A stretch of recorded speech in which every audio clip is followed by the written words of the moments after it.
Hello guys, for today's video ay maglilinis naman tayo ng bahay. So hindi muna tayo magluluto for today's video. Plan linis muna ang yung person for today's video. So ayan, yan ang bahay na yan ay hindi po sa amin yung aking nililinisan na yan. So bahay po ito ng aking kapatid na inuupahan. So umuwi po kasi sila ng summer, bali wala pong natutulog dyan, kaya nilinisan ko na ngayong umaga. Grabe talaga guys, no, pag naiiwan nyo yung bahay nyo na ganyan, wala kayo, nasa bakasyon kayo, kahit walang tao, grabe may mga dumi talaga. Kasi isa pa dito, kasi sa tapat ng bahay ng kapatid ko na yan ay may ginagawang bahay, ganyan, kaya maalikabok talaga.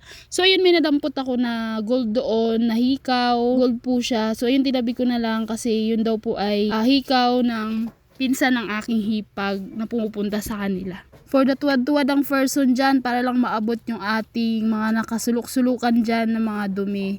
So ayan, tuwing hapon po kasi dyan kami tumatambay. Sa hapon may mga kasama ako, yung aking mga pamangkin. Dyan kami natutulog, dyan kami nagpapahinga ng hapon kasi sa bahay natutulog ang aking asawa, bawal kami magingay dahil panggabi po ang kanyang work. So ayan, dyan kami natambay ng hapon at dyan kami natutulog. So ayan guys, magdinis lang ako ng very very light, hindi naman nasin lahat hanggang kisa may ganyan linis, hindi po ganyan ang ginawa. Walis-walis lang, matanggal lang ba yung mga ali-alikabok na ganyan. Para naman kahit papano, kahit walang tao ay malinis yung bahay. At dyan rin naman kasi kami tumatambay sa bahay na yan. So ayan, hanggang likod ng pintuan, syempre rin natin palalagpasin yan. At ating walisin yung pinakasulok niyan dahil medyo maraming mga langgam-langgam dyan. Kaya winalis ko na siya ng ganyan. At yung nasa basket na yan, isasampay pa yan na naiwanan nila. Kaya ako na nagsampay yan kanina. So ayun, tara guys, samahan nyo ako maglinis ng mapakabilis, ganun lang. Grabe yung pawis ko dyan guys, sobra. Masarap pala magpapawis sa umaga, lalo na pag ganyan na linis-linis ang ating ginagawa.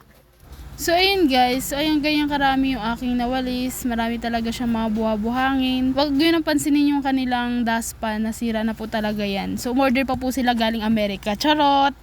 So ayan, syempre linis-linisan natin yan, alisin natin yung mga malalaking basura para tayo mahirapan sa pagdakot. So ganyan lang ang aking ginawa.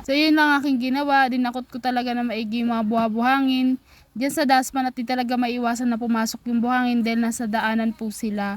Malapit talaga sa labasan at pumapasok po talaga yung buhangin. Ang sarap tumabay dito sa bahay ng kapatid ko guys kasi meron silang wifi. Hindi pa mainit kasi nasa baba lang sila. So although meron kami second floor guys, kaso nga lang sobrang init talaga sa second floor, kaya dyan na lang kami talaga tumatambay. 7 days lang naman sila nakabakasyon sa summer, kaya pagkatapos sa 7 days, syempre balik kami sa dati. Edi no choice kami, sa taas na lang ulit kami tatambay pag andito na sila. So ayan, binalik ko lang yung mga nasa flooring nila ng ganyan. Yung puzzle, binalik ko na lang. At yung pinakamalaking teddy bear nila dyan, binalik ko, at yung una na nakalagay dyan. Para pagbalik namin, hihiga na lang kami, uupo at tatambay na lang dyan. So yun guys, salamat sa panonood. Follow for more.